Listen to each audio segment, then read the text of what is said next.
Good morning, EDT 520. Just a quick check-in. Thank you so much for the Twitter reflections.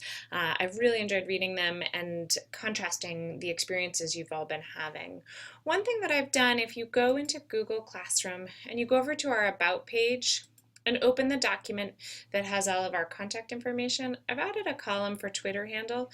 If you'd like to connect with other people in our class, I'd encourage you to insert your Twitter handle there and then to follow other people from class so that you can continue to have those conversations.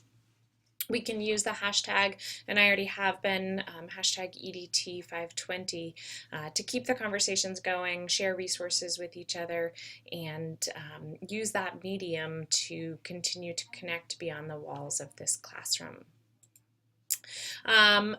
The other thing is, thank you so much for the group 4 projects are starting to come in now.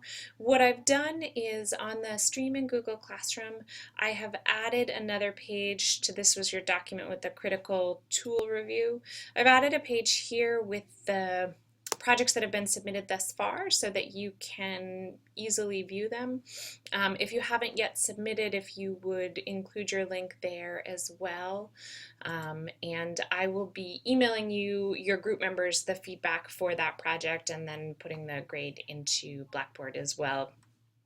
One thing that I've noticed in our Google Classroom stream is that I feel like because of the group projects, people have had a chance to connect with a few people in particular, but that a lot of the conversation on the stream is really people putting their posts out, and it's not yet a conversation. I appreciate Anthony taking the lead. He has jumped in with giving feedback to students using that tagging system. If you do plus and then start typing their first name, and they're in our classroom, you can tag them and that auto generates an email to them.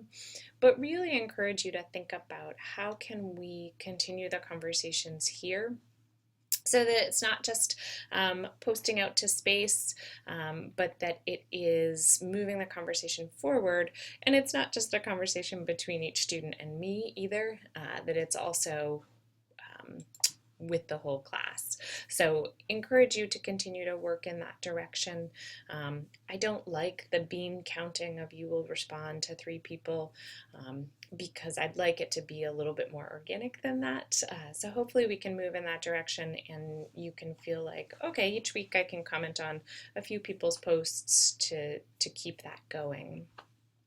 The other thing I want to do is that this week we will be making a transition into our next unit, and that's on the professional practice. And so really what we're going to do is we're going to step away from these frameworks, kind of keeping them as foundation, and then really start to think about what's the difference between andragogy, which is the art and science of teaching adults, and pedagogy, which is the art and science of teaching children.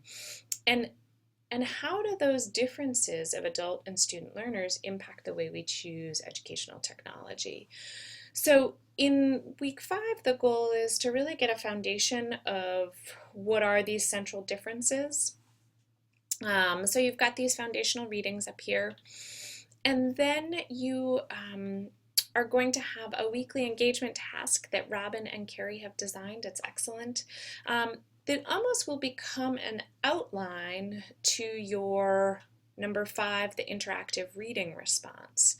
In the weekly engagement, you'll be making a short Google Slides presentation and turning that into a quick video to really highlight these questions. What are 3 important features of andragogy? How are andragogy and pedagogy different and alike? As an educator, how will this knowledge help you? And that really will serve as the foundation for this longer interactive reading response that I'm asking you to do. What I would like you to consider is using the web as a medium, and that means that you're going to be connecting articles, you're going to be embedding videos and all of those pieces. I would strongly recommend that you set this up as a blog or a website. You can see some examples. This was a student this summer, and you can see where she has hyperlinked to different elements, really using that medium to her advantage. This is another student this summer. You can see where she's embedded images into hers along with more. This is another student from this summer, her blog, and then finally a website that has a blog embedded, a WordPress site from another student. If you want to, you certainly can just do a Google Doc, but I think you'll find that when you force yourself to put it out there and think about that whole design, it becomes a much more exciting process. So your instructions are here. I've given you some specific student samples for this assignment, and this is going to be a full written piece. It needs to be complete sentences. It's not responding to each question. It's presenting a cohesive original essay that is multimedia, and you'll be referencing the experts on the subject, so please do use your APA formatting. Keep in mind that there's some help links up here under Writing APA Support, and again, more examples of different blog and website building examples up here. And what you will then be leading into in weeks 6 and 7 is that you're going to take a deep dive into a specific area or question that you're hoping to investigate. And it's this personal inquiry project. I encourage you to think about it now because it will help you as you are putting together your learning to think about what direction are you going to go with this assignment.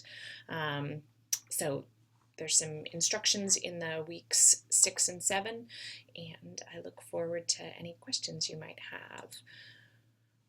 One last note is just that we will get together online Monday, October 3rd from 5 to 6:15, and I look forward to connecting then. If you are not able to join us, I will post the video afterwards. We'll really be talking about that andragogy pedagogy and how do you leverage technology in that environment. So thanks for the great work, and look forward to the work from this coming week.